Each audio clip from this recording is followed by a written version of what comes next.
Good morning. Bernie said, not me, us. Yep. This is us. This is us fighting back to save our planet, to save our republic, to resist saying, we told you so. You better take Trump at his word.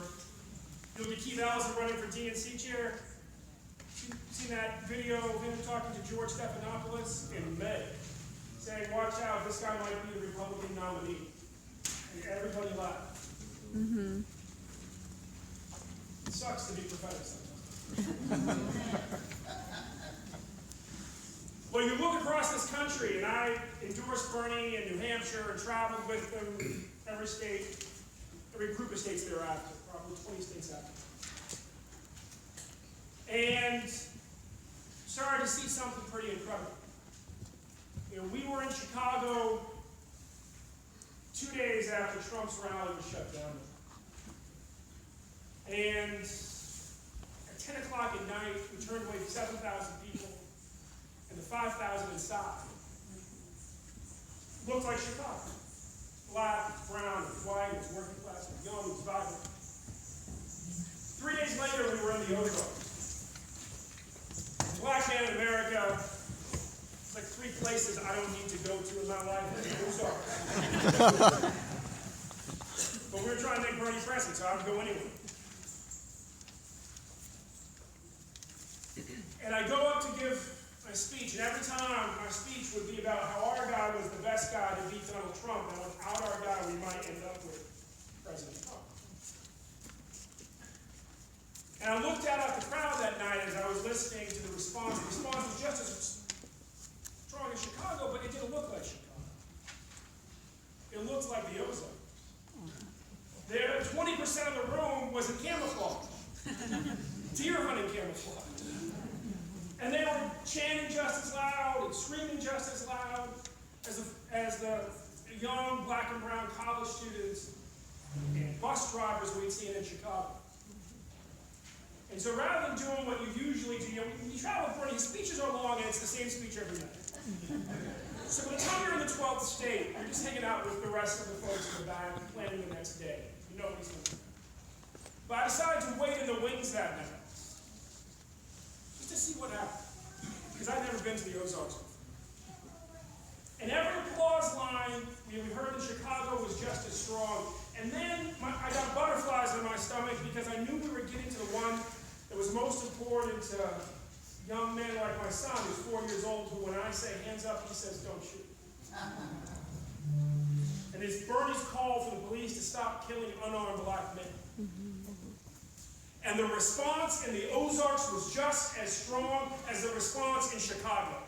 And the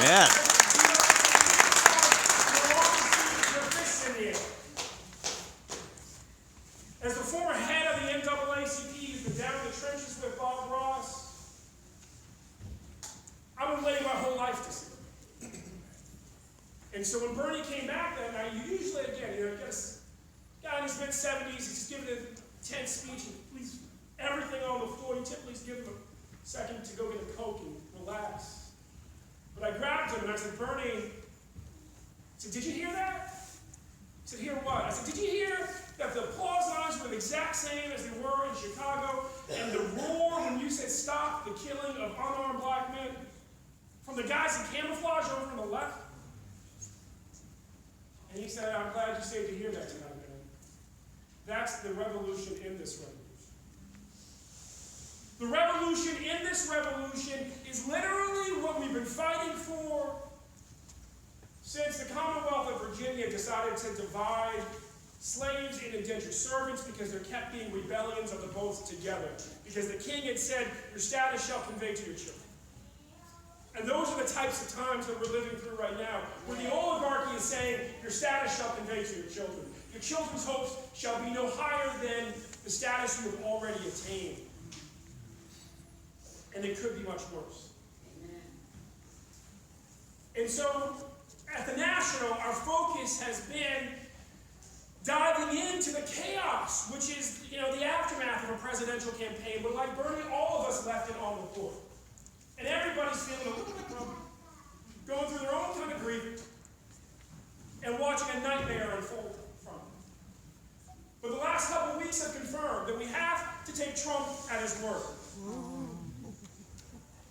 And here in Maryland, it should remind us of how powerful we can be in this moment. Because we've been through moments like this before.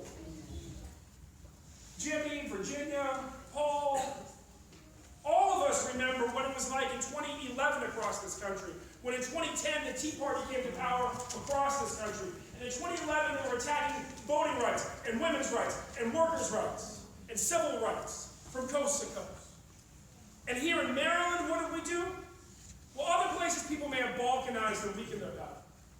But we came together, and we said all for one and one for all, and we passed the DREAM Act, and we passed marriage equality, and we abolished the death penalty, and we expanded voting rights, and we passed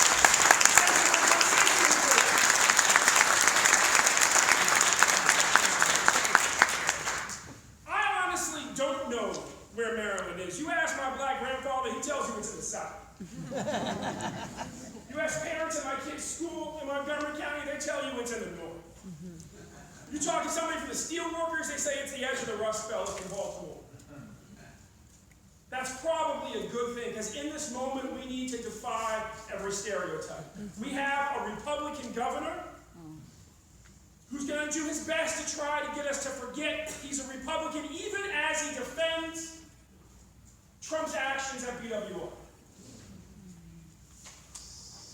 And we have a populace in this state that knows we could do better, that no matter how rich they tell us our state is, too many of our families are worried about their economic future.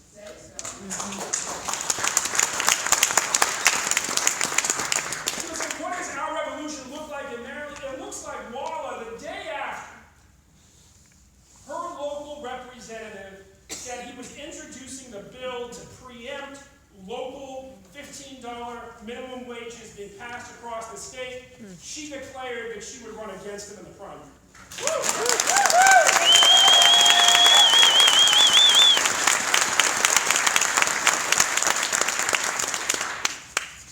What does our revolution in Maryland look like? It looks like Virginia at Casa de Maryland. And it looks like everybody in this room who, when we polled you, and we said, what's important to you?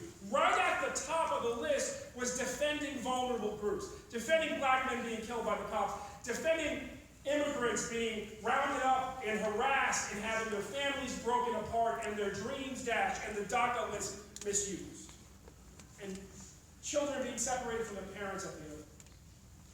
Virginia at Casa de Maryland has been on the steering committee since the campaign. It represents our values every day.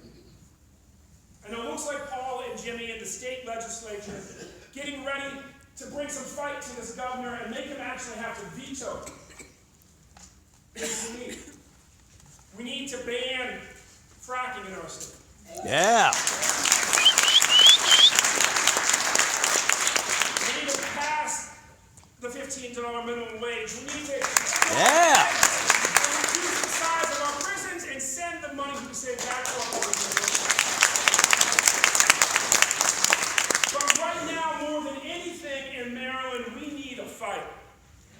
We need to show the rest of this country what it looks like when people come together across every line and say simply,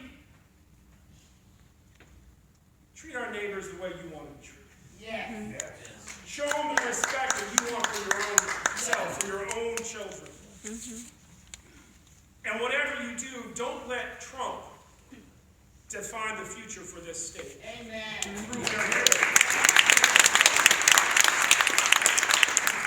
So I'm proud to be on the national board of our revolution, where quite frankly, all we're trying to do is just help chaos move in the right direction. But mostly I'm proud to be part of this state committee, which is held together through the campaign to defy everybody. If you've ever been through a presidential and you try to work with your neighbors and your friends, and people who you love coming into it, you say, all of them going out of here. But somewhere we dug down deep and we found the love that unites all of us. You guys have responded. We had 400 people turn out in Western Maryland. I didn't know there were 400. much to Maryland, apparently 1,000 more. We're about to see hundreds turn out on the Eastern Shore. We turned away, in 2 hours the list filled up when Bob sent it out. And can we have a hand for Bob Newell again?